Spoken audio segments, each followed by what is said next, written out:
எப்போதுமே இப்போ அம்மா வீட்ல பார்த்தீங்கன்னா, பொதுவா வந்து அவங்க வந்து வைஷ்ணவ குலத்த சேர்ந்தவங்க.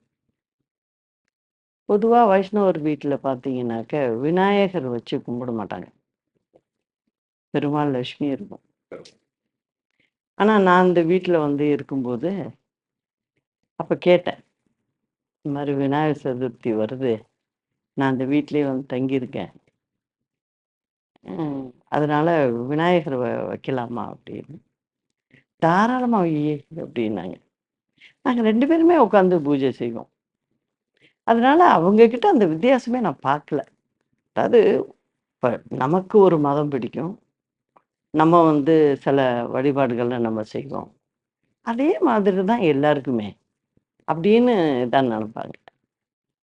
அந்த மனசு இருந்ததுனால தான் எல்லாரையும் ஏத்துக்கக்கூடிய ஒரு அம்மாவா அவங்க இருந்தாங்க.